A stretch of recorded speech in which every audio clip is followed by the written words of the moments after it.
Chris, de Paul Auster. Fue el año en que mi madre dejó de beber, así que fue 2 años después de que un conductor imprudente atropellase a mi hermana en un paso de peatones y la matase. Un año después de que mi padre muriese de un infarto agudo de miocardio en las escaleras de entrada a casa. 8 meses antes de que mi hermano Ronald muriese de sida y 6 meses antes de que nos revelase su enfermedad. Era verano, aquel verano insoportablemente caluroso en el que mi hija Rachel y yo fuimos a la Universidad de Boston para su cita de orientación y en el que visitamos lo que quedaba de mi familia. El viaje desde Nuevo México nos había supuesto un enorme esfuerzo económico. Antes de emprenderlo, había hablado de aquel viaje con mi amiga Janet. Puesto que había recorrido aquel trayecto para acudir a tantos funerales, me daba miedo volar hasta allí.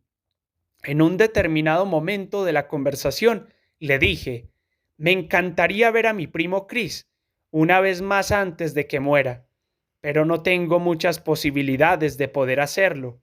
Le habían diagnosticado SIDA y él se lo había comunicado a su familia hacía pocos meses. Ahora no ve a nadie. No contesta mis cartas. Lo único que sé es que vive en Provincetown. Pues hazlo, contestó mi amiga. ¿Qué quieres decir? Que vayas a Boston. Que vayas a Provincetown. No lo pienses más. Hazlo. Fue el mejor consejo que me han dado en toda mi vida. Después de la cita de orientación, fuimos a casa de mi familia y llamé a Chris para preguntarle si podíamos ir a verle. Dejé 8 mensajes diferentes en su contestador automático. Aquel era uno de esos años en los que mi madre no se hablaba con su hermana, la madre de Chris, y aunque yo ya era adulta y sabía que no había sido responsable, al menos no siempre, de que mi madre bebiese, decidí que no sería yo quien cometiese la tontería de llamar a mi tía Lorraine. Entonces recordé las palabras de Janet. Pues hazlo. Alquilé un coche y le dije a mi madre que Rachel y yo íbamos a intentar encontrar a Chris. Y entonces se me ocurrió preguntarle, ¿quieres venir tú también? Sí. Desde que había dejado la botella, se había vuelto muy seca. Y así, nuestras distintas suertes quedaron echadas. Llegar a la ciudad de Provincetown ya representaba un desafío. Chris no había contestado a ninguna de mis llamadas y yo no sabía dónde vivía. Después de parar en el Automóvil Club y tomarnos los siempre imprescindibles cafés con algo, partimos provistas de mapas e información turística en dirección a Cape Cod. Rachel se quedó dormida y mi madre se dedicó a observar el parabrisas. Llegamos a la hora de almorzar.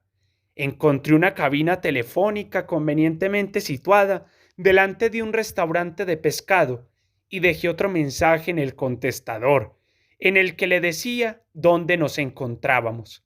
Mamá, Rachel y yo entramos en la penumbra de aquel restaurante que daba al mar. Mi madre pidió una cerveza. No comenté nada al respecto. Yo me dediqué a disfrutar de mis vieiras. Rachel pidió ensalada de langosta. Cuando la cerveza empezó a hacer efecto, mi madre comenzó a contarle confidencias a Rachel. Yo seguí disfrutando de mis vieiras.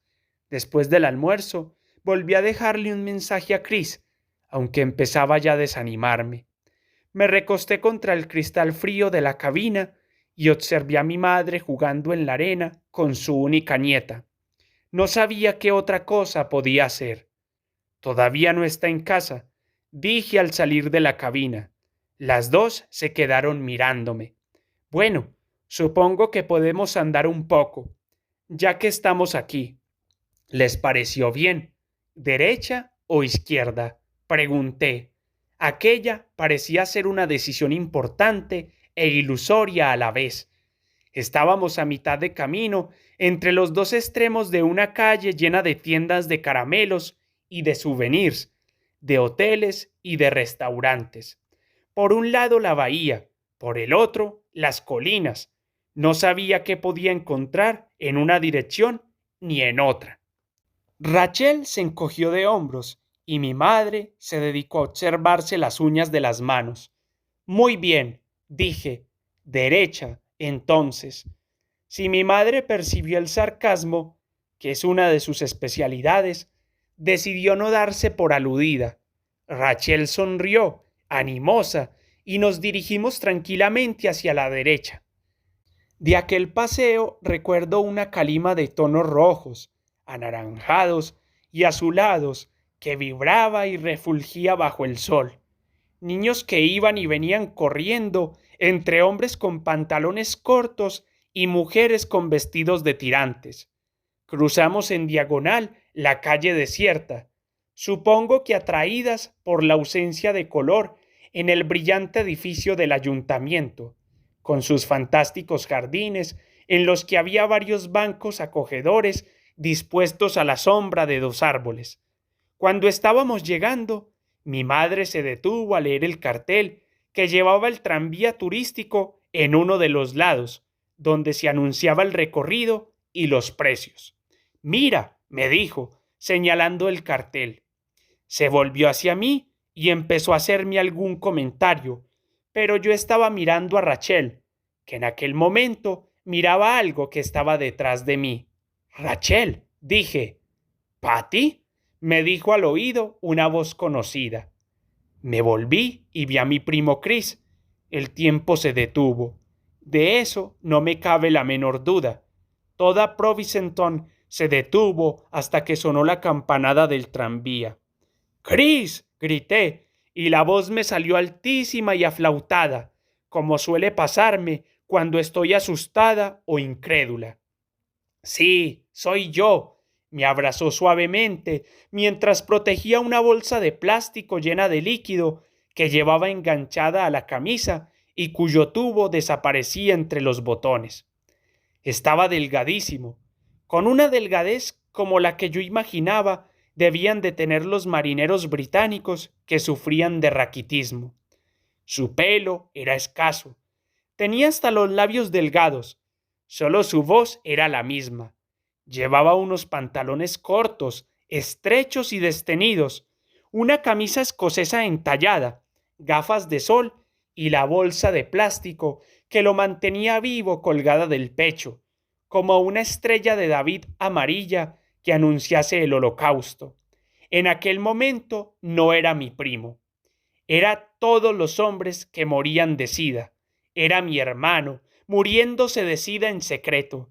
Era mi primo muriéndose de sida. No podía creérmelo, y se me notaba en la cara. Este es mi banco, dijo Chris, señalándolo.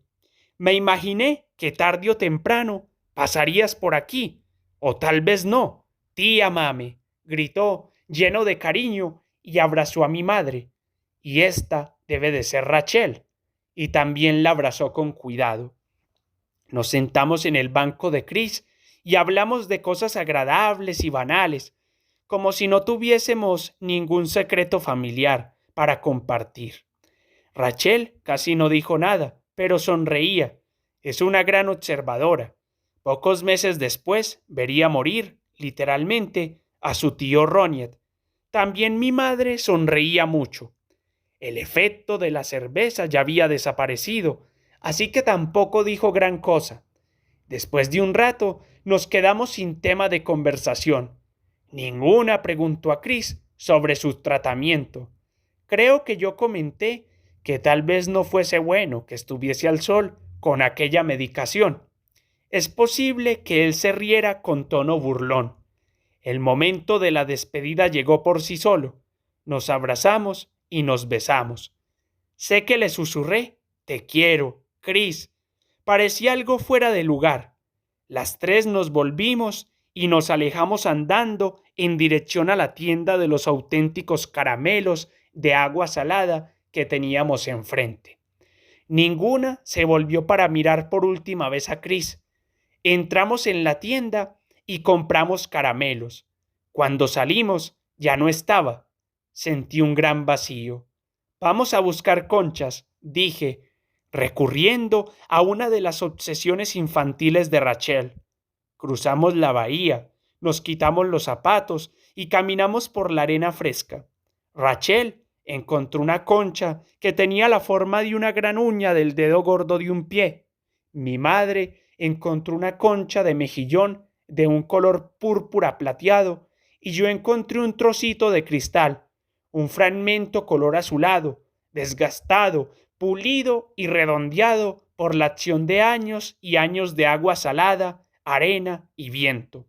Mientras caminábamos por la playa rumbo al coche para regresar a Boston, recordé, y espero habérselo contado a mi madre y a mi hija, que fue Chris quien me había enseñado a buscar cristales en la playa hacía muchos años, cuando yo era una jovencita en bikini y él era mi primo pequeño.